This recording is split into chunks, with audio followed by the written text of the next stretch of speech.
anything that falls into a gray area, the Bible says to work out your salvation with fear and trembling. So the way I take that, so yes, there are going to be gray areas in life that the Bible doesn't specifically address. Thou shalt not celebrate Halloween. Thou shalt not do this.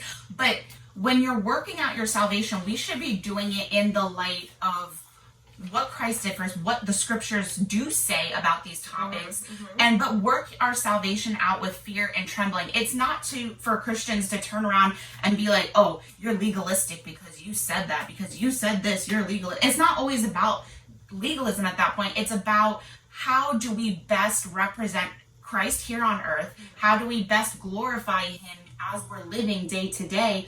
And how do you work out your salvation, the parts that are more gray, with fear and trembling? So that's with reverence, you're not going to take these things lightly. You're going to take this to prayer and to really work it out with fear and trembling. That's a big statement. It's not to just flippantly say, oh, it's not that big a deal. The Bible doesn't say that or this or that, but to go to God in prayer and really work these issues out for yourself. Yeah. Well, the Bible says in 1 Thessalonians chapter 5, verse 22, he says, abstain from all appearances of evil.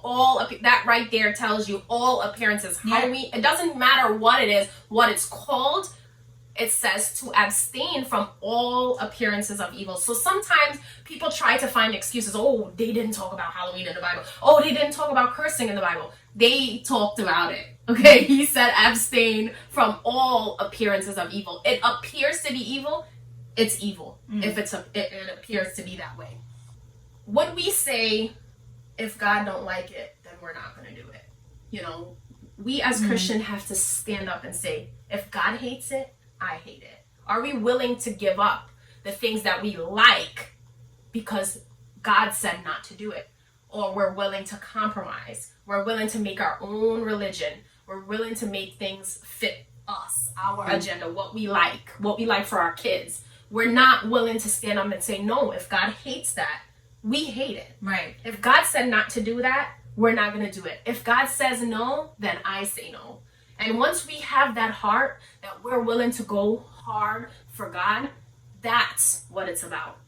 It's not about compromise. When it's compromise, when it's in that gray area, that's where we're wrong. And that's where we're going to lose out. And that's the scariest place to be, because we think we're good, but we're not. Right. That's the scary part. Is that, somebody, I remember I went to a funeral and the pastor said, the scariest spirit to have is religion. Because you think you're right and you're not. You think you're going, but you're not, because it's all religion. And that's what that gray area is. It is. Think about it. That's what that gray area is. It's religion.